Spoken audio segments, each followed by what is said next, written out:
ജോളൂസ് കിച്ചണിലേക്ക് എല്ലാവർക്കും സ്വാഗതം. ഞാൻ ഇനി അടുത്ത് ചെയ്യാൻ പോകുന്നത് മാങ്ങയാണ്. മാങ്ങ ഇതുപോലെ കുഞ്ഞു കുഞ്ഞായിട്ട് അരിഞ്ഞ് വെക്കുക. ഞാനിത് ഇന്നലെ വൈകിട്ട് അരിഞ്ഞു വെച്ച മാങ്ങയാണ്. അതിൽ അപ്പോഴും അരിഞ്ഞ് വെക്കുമ്പോൾ നമ്മൾ ചേർത്ത് വെക്കേണ്ടത് ഉപ്പ്, 2 പച്ചമുളക്, കായം ഇത്രയിട്ട് നന്നായി അടച്ചു വെക്കുക. അതിന് ശേഷമാണ് അച്ചാറിടാൻ. അപ്പോൾ ആ ഉപ്പും കായവും അതിൽ പിടിച്ചതിൻ്റെ ഒരു ഫ്ലേവർ നമുക്ക് പിറ്റേന്ന് രാവിലെ നമ്മൾ തുറക്കുമ്പോൾ ഒരു ഫ്ലേവർ മണം നമുക്ക് ഉണ്ടായിരിക്കും. അതിലേക്ക് ചേർക്കാനുള്ള സാധനം പച്ചമുളക് ഈ കണക്കിന് ഇങ്ങനെ അരിയണം. ഇത് ഇങ്ങനെ അരിയുന്നത് എന്തിനെന്ന് ചോദിച്ചാൽ, മാങ്ങ കടിക്കുന്ന കൂട്ടത്ത് ഇതേപോലെ എരി വേണമെന്നുള്ളവർക്ക് ഓരോ മുളക് ഇതേപോലെ തന്നെ അച്ചാറിട്ട് കഴിയുമ്പോൾ കിടക്കും. പിന്നെ വെളുത്തുള്ളി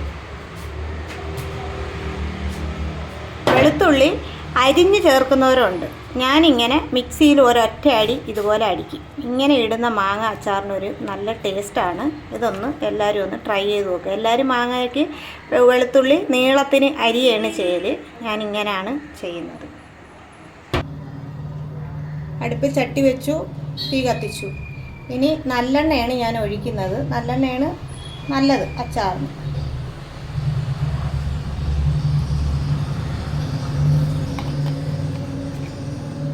ചട്ടി നല്ല ചൂടായിട്ടുണ്ട്. അതിലോട്ട് കടുക് പൊട്ടി വരുമ്പോൾ 4 അല്ലി ഉള്ളി ചെറുതാണേ, അത് ചെറുതായിട്ട് ഒന്ന് അരിഞ്ഞ് അതിലോട്ടിട്ട് മൂപ്പിക്കുക.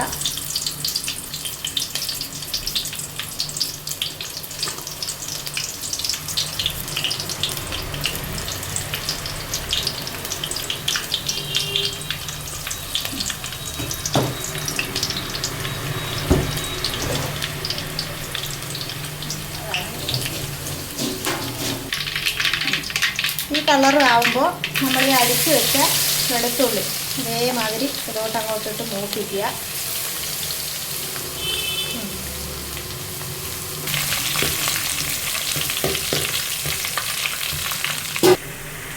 തീ കുറച്ചിട്ട് വേണം ചെയ്യാൻ. എന്നിട്ട് ഇതാ പച്ചമുളക് ഇതിലോട്ട് ഇട്ട് കൊടുക്കുക.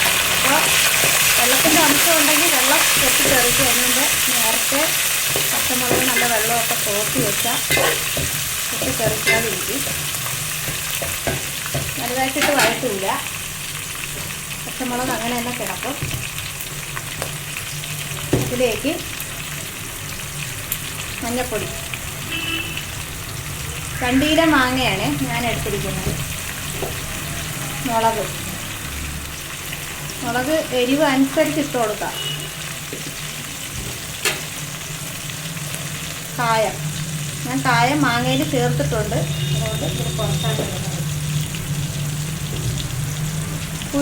ഉലുവ മാങ്ങ അച്ചാറിന് മെയിനാണ് കേട്ടോ. അതാണ് അതിന് ടേസ്റ്റ് തരുന്ന സാധനം. ഉലുവ പൊടിച്ച് വേണം ചേർക്കാൻ. ഉലുവ നന്നായിട്ട് വറുത്ത് പൊടിച്ച് വേണം ചേർക്കാൻ. എന്നിട്ട് അതിനെ ഇങ്ങനെ ഒന്ന് ചെറിയ തീയിലൊന്ന് വഴറ്റുക. വെള്ളം ഒന്നും ഒഴിക്കരുത്. ഞാൻ വെള്ളം ഒഴിക്കത്തില്ല. ഇനി നിങ്ങൾ വേണമെങ്കിൽ വെള്ളം ഒഴിക്കുക. വെള്ളം വേണമെന്നുള്ളത് വെള്ളം ഇല്ലാതെയാണ്, ഡ്രൈ ആയിട്ടാണ് ഞാൻ ഉണ്ടാക്കുന്നത്.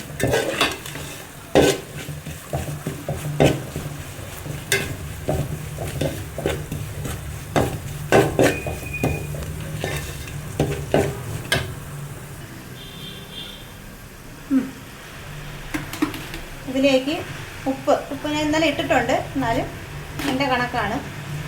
ഇതിലേക്ക് ഉപ്പ് ആഡ് ചെയ്യുക. അപ്പോൾ തന്നെ മാങ്ങ ഇട്ട് കൊടുക്കാം. മാങ്ങയിൽ വെള്ളമുണ്ട്.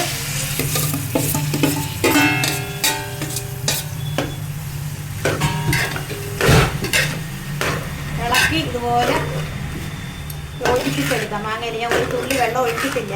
മാങ്ങയിലെ വെള്ളമുള്ളത്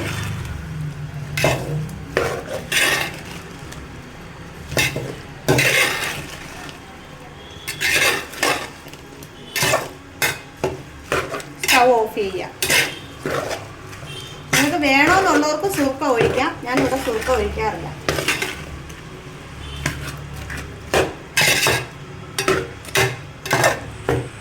ഓക്കെ, അച്ചാർ പരിപാടി കഴിഞ്ഞു.